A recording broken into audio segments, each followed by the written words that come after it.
It's time. Okay, ready? We're gonna find Anna Venizelos. Let's find Anna. We're finding her. There she is. Let's see if she answers my request. Would it be horrible if she didn't? She did. I'm here. She's here. Hey, Anna. Hey. Hey again. Welcome, everybody, to the world premiere We are of so Contorted. excited. So excited that you're here with us. Thank you, thank you. Welcome to Contorted. And I just want to first start with the name of Contorted. And I'm happy that Anna liked it as a little. We kind of call this a podcast, even though It's the beginnings. It's definitely the beginnings. but I would say happy birthday. Okay, we said happy birthday. But so in terms of Contorted and just calling this Contorted, I liked the name because we have contorted for a really freaking long time, both of us professionally, and we have contorted and made a life as contortionists and a living as contortionists from a passion of contortion. So it's both, that we contorted in the past and we continue to contort. So it's like, I contorted this morning, but I also contorted 20 years ago. So for both Anna and myself, and we bring decades to you, and we want to share these decades. We want to share, our histories and our presents and go future together. Absolutely. And we're really interested in what you guys want to know as well. So being that this is the first one, we kind of picked a couple topics that we thought would be interesting, but for future episodes, we'd love to hear from you. So what do you say we do a little intro each, just like a little baby intro? I love baby intros. Since I've already talked so much, you get to go first. Okay, so hi again, I'm Anna. So my contortion journey started about 19 years ago now. Jonathan, are we saying our ages? I think we are. I think we must. So I'm 42. And I'm 51. We'll just do it together. Okay. I'm glad that's over. Yeah, me too. So I had a background in gymnastics and a little bit of dance. And really what led me into contortion was just the pursuit of something extreme and something that was hard to attain. So I actually started my journey as an aerialist. I had 3.5 years on tour with Cirque du Soleil with the show Quidam, which is now retired. And like I said, I began as an aerialist on aerial silks, and I did some lyra, and I always loved contortion. But I never had a coach, so I was self-trained for the first like 8-9 years, I'd say. And yeah, I mean, I just did what I saw around me and what I saw other artists doing, and kind of what I gleaned from all of that. And so I had. And you were self-training while you were on tour? I was, yeah. With Cirque du Soleil. Yeah, the act I did in Quidam was called Contortion in Silk. So there was obviously contortion involved, but I wasn't like a hand balancing contortionist, let's say, per se. So, I mean, I was always fascinated by contortion, like I said, just the extreme nature of it and the beauty of it. And then when I left Quidam, I made that transition from an aerialist to a contortionist. And that's when I started my training in hand balancing. And I did a lot of duo work, did a lot of partner work. Yeah, and that is kind of where we are today. That led me to my, I completely abandoned aerial. And we can talk about that maybe in a future episode, about kind of training as an aerialist and as a contortionist, because I know many of you probably do both. For me, I found that I had to pick one. I really had to pick one, and devote my time to that. So yeah, that's me in a nutshell. It's a good nutshell. I'll take it from there. So I'm Jonathan Nosan, and I am a contortionist.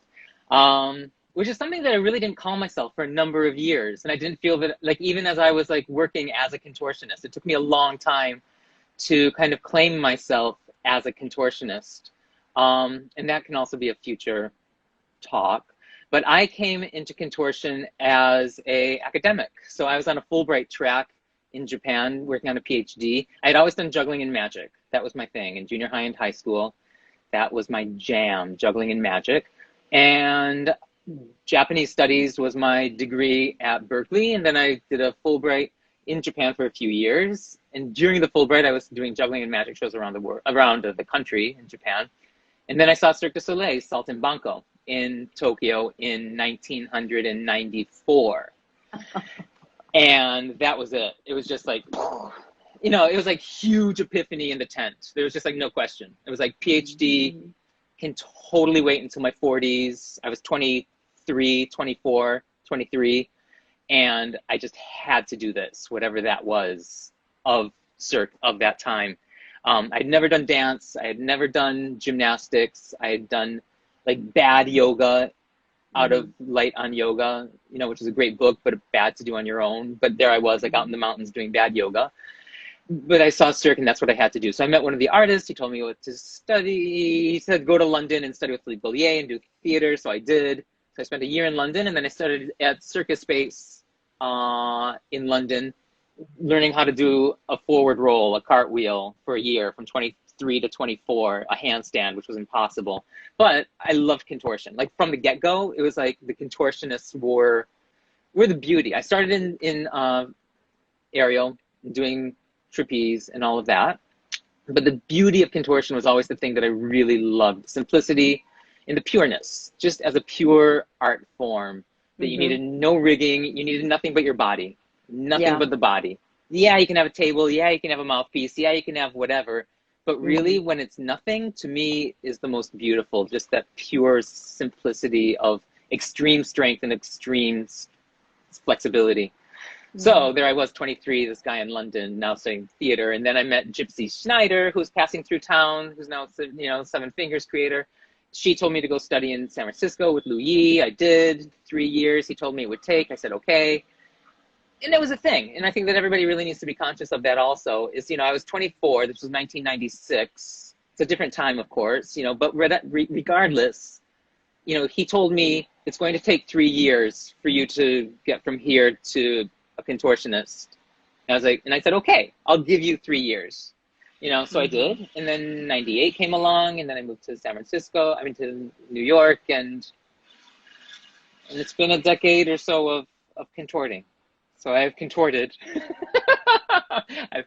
and I have a best friend, and her name is Anna Venizelos. That's you. Me.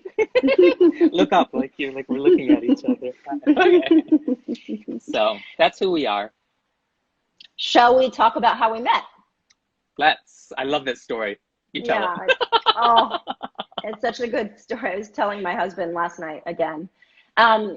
So I'm going to say how I remember it, and then you can say how you remember. Okay. They might be slightly different. It's a dark club. Yes. I was in Montreal training at ENC, which is the National Circus School there. And it just wasn't working out for me. It was a 3-year track, and I was 23 when I started, and it just seemed like it was going to take too long. I had some performance experience at the time, and I just felt like I could be ready in 6 months. I don't know why I felt that, but I felt like I could, as an aerialist, that is, because I was training aerial at the time. So that being said, I did have this intrigue with contortion. So I was coming back to New York, and this was actually a month after 9/11 happened. So it was early October, and I was looking online for somebody I could take contortion classes from. And guess who came up? So I, on a break from the circus school in Montreal, I had come back to New York, and I don't remember. Did I call you? Did people call each other then? People Somehow did call. Yeah, but you probably you. called this either me or the studio that I was teaching through. That's right. You taught at a Pilates studio at the time. I taught at a very nice Pilates studio that Martha Stewart had a office in?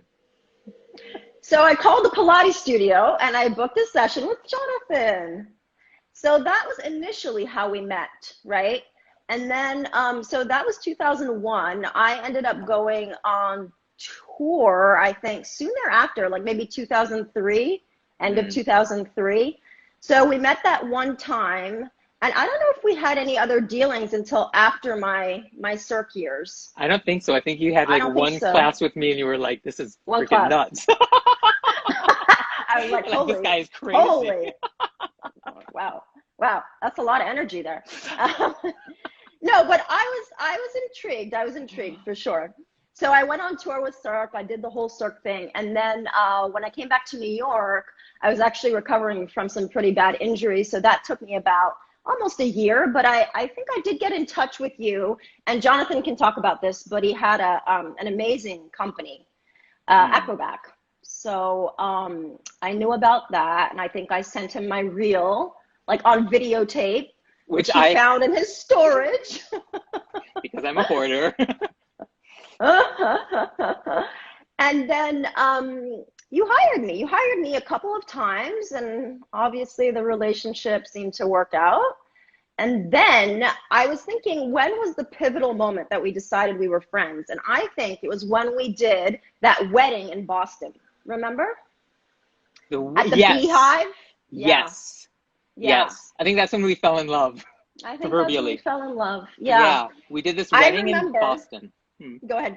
No. What do you remember? Okay. So the pivotal moment for me actually was when we went out to breakfast or brunch the day after the gig, right? So we performed at this wedding, this private wedding, and it was really cool and fun. And so we went out to brunch the next day, and I don't remember what Jonathan ordered, but I ordered a seared salmon, right? And do you know this story? I remember it vaguely. And then, so I said, would you like a bite of the salmon? And he said, yeah. And I started cutting it. And you know how when you cut like a piece of salmon, you can cut with the grain or against the grain? And when you cut against the grain, it like falls apart. It's like not nice and pretty anymore. So I started just cutting it against the grain. And Jonathan said, no, can you please cut it with the grain? I don't remember that at all. Yes. That's amazing. And at that moment, I was like, oh my God, this is my long lost brother. That's amazing. Oh, it's so amazing. But it's true. That probably was the beginning of our friendship and beyond of friendship. Yeah. And that's another thing that we're going to talk about. Probably not today because we're not going to, we're keeping this at like 20 minutes, but we're going to talk about friendship and about being best friends and competition that comes up, right? Competition that happens. I mean, it happens, and that's okay. That's totally okay. It's okay to be competitive, It's all right. Yeah. So that's who we are, how we met. And we want to talk today. The topic is on Contorted. What is it, Anna? Well, we were going to talk about, so we wanted to discuss two things more or less, but I think they're intertwined. So choosing to live a life of passion, right? And this was kind of something that you and I discussed the other day. So living this life of passion and what sacrifices come up for us and for artists in general, I think. And then how we've sort of transitioned into living that same life during this quarantine. Exactly. Yeah. So for me, and I'll just take it from there, what is, to elect to be a contortionist, that's not normal to begin with. And to elect to live a life and do a life, as an artist in absolute precarious instability.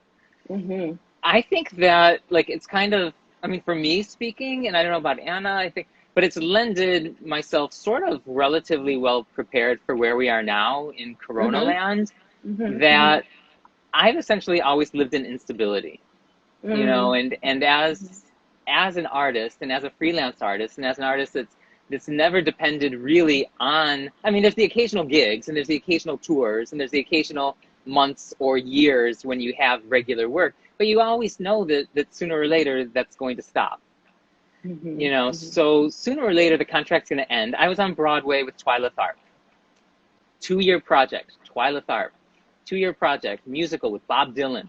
Twyla Tharp, Bob Dylan. This is going to be a massive success. She just did Billy Joel musical. It was a massive success. So we worked for 2 years, and opening night came, left this, you know, stage door, and there's always the autograph people out there. And the guy was like, "Can I have your autograph?" And he was like, "Enjoy tonight. It's not going to last." And I was like, wow. But it's true, because you have to enjoy tonight because it's not going to last. And the show didn't last. We ran 27 shows or 28 shows, you know, after 2 years of working on this and putting ridiculous blood, sweat, tears. I lost a tendon in my thumb for Twyla, and I'd do it again because I loved her, I loved the project, and I loved being able to do what I do and did on stage with her. So I think that anybody who's getting into anything that comes from a thing of passion, and like I said, when I was in that tent, you know, in 1990, whatever, I knew it was like this epiphanal, like, you freaking have to do this. You know, and we're very lucky if and when we get that, whether it's being a veterinarian or whether it's being a contortionist or whether it's being whatever. When you have the passion, that's your passion. And then you also have to respect it, you know, and there's going to be ups and downs in that passion, you know, and the passion is like a relationship. And both Anna and I have had this. In any relationship, it's going to be great, and you're going to want to divorce sometimes from that passion. 100%. 100%. Yeah. There's going to be huge fights. There's going to be, you know, days when you walk out the door on it. There's going to be everything, you know. And just to be clear, that's not like between me and Anna. That's between like us and our passions. Us and you know, contortion. Us and contortion. You know, the contortion relationship or the passion relationship. Absolutely. Is intense. You know, it's like when you fall madly in love. You know, falling madly in love, you fall. Yeah. You know, and then you got to pick up again and you fall again. But that's what love is. You know, it's not. Absolutely. Yeah, it's not like this, right? It's really ups and downs. It's huge. I mean, we've both come to places where we've just said, like, no more. We can't. We're gonna quit. We can't stand this. It's too much. And then, you know, maybe a month later, it's like, okay, I can do this. So I think if I can, what I wanted to say was, because it's interesting, I have had kind of a transition from what we were doing before quarantine to now. And that's been sort of reformatting my training. So I'm someone that spends a lot of time training. Like, I like to designate 4 hours to my training. And, and usually I was in a gym, or I was in a workout space, or I was with somebody. And so there was always that external factor, right? That I guess you could call it motivation. And so that was immediately gone during quarantine, which was really interesting because I felt like, okay, that's gone. How am I going to stay motivated? I'm training alone in my little studio, alone by myself, you know? And actually, something I was talking about with Jonathan was that he's great at training alone. Now, he might do it in an hour. He might do the least amount possible for that day. And that's fine. That's fine. You want to establish your baseline, right? So you have your non-negotiables. Maybe that's training twice a week. Maybe that's training 5 times a week. You have to figure out for you what your non-negotiables are, right? And then lower the bar to entry. Just lower the bar. If your expectations are too high, you will not do it. You're just going to crash. You're just going to let yourself down. You're just going to be disappointed. And that's kind of what was happening to me in the beginning. And then I just lowered my expectations. And the funny thing is that after a month and a half or so, I kind of like, I was able to pick back up again. And it wasn't because I was putting pressure on myself or forcing myself. It was just because the true joy and the passion was still there. You know, it just took a little uncovering. Yeah. Beautifully, beautifully said. Yeah. Yeah. Hey, so we're already at like We're at 7:20 here in Tel Aviv, Yeah, and probably 12:20 maybe in New York maybe. City, Most maybe, likely. Most most likely. likely. So this is the first episode of Contorted, and we'd like to open it up now to taking Yeah. just any questions that you might have for us. We'll take like a couple questions, two or three. And during this week, also DM us your questions, and we'll, Absolutely. pick some for next week to talk about. But bring it on. What do you have for us? Don't be shy. We'll answer anything. We will. Well, We'll we try. will. Okay, we will. We will. We'll answer anything. We'll answer Bring it on. We know you have a question. How often anything. do you get two professional contortionists live on Instagram? Bring it on. One question. Come on. Don't make us look bad. Well, we can't. You can't make us look bad. I mean, come on. We're old. Older. Thank you. Thank you. All right. Come on. Bring it on. How are we so Aw. amazing? Oh. Okay. Hi, You take Alex. that one. You take that one. How are we so amazing? Well, thank you. That's very sweet. I don't know if I consider myself amazing. I think what I'm most proud of, I guess, is longevity, and that's huge, actually. That's huge. And that's kind of another topic for another time. We'll discuss longevity and kind of staying power and what, goes into that. But yeah, I'm just proud of sticking with it. And like we talked about, the ups and the downs, and having nearly a 20-year career now. So yeah. Yeah. How do you go back to questions? Is that something We can do? scroll up. Okay. What recommendations come back? What recommendations do you have for people starting in their 40s? You know what my recommendation is? Start. Start. Legitimately, like honestly, and not to be like, Start. but just start. Like, how do you make time for contortion? And well, we'll look at because now questions are coming in. Now everybody's suddenly like having questions. But yes, it's a It's very, okay. very good We question. can go a little over if you're We okay can. with that, Jonathan. We can Yeah, go a I'm little over. fine. Yeah. I'm in Tel Aviv. Everything's cool, man. It's the Baja. He's in quarantine. It's his One day left. last day. But Yeah. going back to the age question, because that's a huge Yeah. question. It's a big one. It's a big one. It's a big one. And so the question, how do you, go about starting training when you're 40? To start, and to not put the number forward.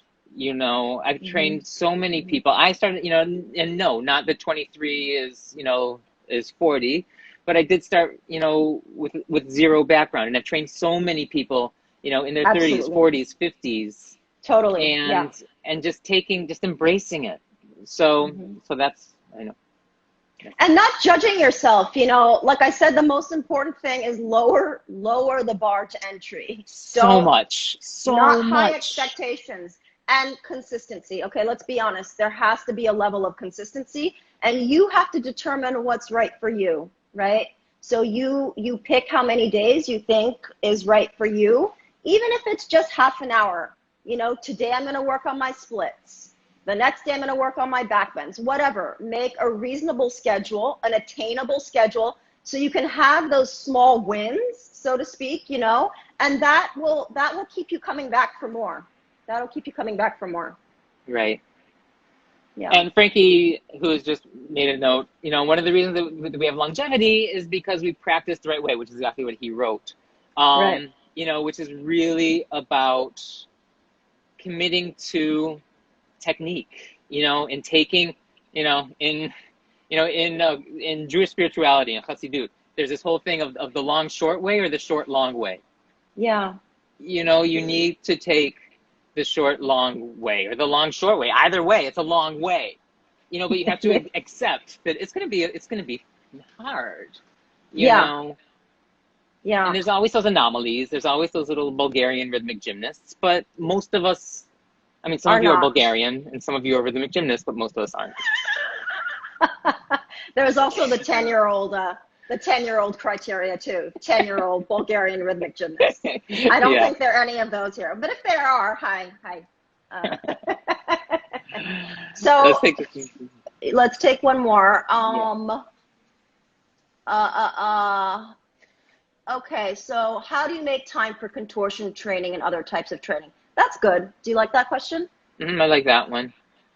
So you have to schedule it. You have to plan it and you have to schedule it and you have to stick to it. That's my advice. You absolutely cannot rely on motivation to strike. That is not a good plan. You have to do it whether you want to or not. So it's in your schedule from 12 to whatever, 2, I'm doing contortion, right?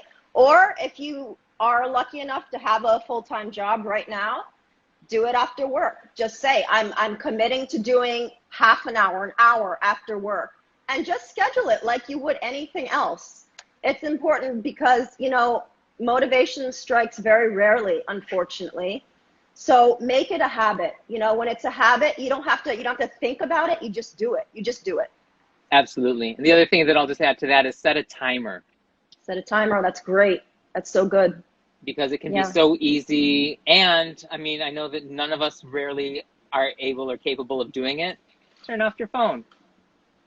Oh, I'm good at that. Jonathan, come on. She's really good at that. Anna is very good at that. But the majority of the world, like, it's very hard to, but the distraction wise and the pings and the pongs and the WhatsApps and the Turn dings it and the dongs. off. Turn it off. Silence it. Yeah. Checking your likes. It really. Not good. Yeah. Yeah, that time's for you. So really make it for you. Well, boys and girls and everybody else, I think this has been a really great first Contorted, and I agree. Anna has a really nice closing idea. Yeah, so we wanted to offer you each week one thing that we're glad is over and one thing that we're looking forward to. So shall I go first? Sure. Okay.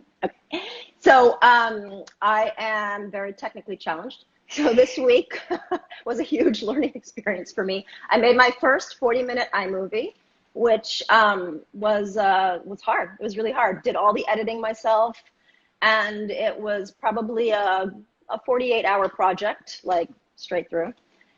So I'm happy I did it, but I'm so glad it's over. And then I'm actually training right now. I'm in my last couple weeks of a training to become a health coach. So I'm very much looking forward to being certified and finishing that up. Amazing, super and awesome. So for me, I am looking forward to being out of quarantine tomorrow. Yay! Woohoo! In 14 days in a very nice hotel room with a beautiful view, as you see. Yep. But by day 12, I was a little bit ready to go. I mean, it's otherwise been really good. But so I'm looking forward to that being done. And what I'm looking forward to is, I mean, this is just like such a huge new chapter of me out of New York. And New York was such a huge chapter of me. And it brought so much opportunity and goodness and greatness and people like Anna, and it just afforded me so much, and it was just so time to go. So I'm incredibly looking forward to this. And Jewish New Year is starting, and a new year is starting. So it's a time for new good things for everybody and all of us, including an Instagram Live. So we'll be doing this every Sunday. Except not next Sunday because it's Rosh Hashanah. Oh! Well, maybe we'll find an alternative day. Jews. Yeah, we'll find an alternative day. We'll find an alternative day for next week. Yeah. And send us thanks questions. For joining us. Yeah. Thank you very much. Send us questions. Thank you so much for joining us, and we'll see you next week. See you next week, everybody. Bye-bye.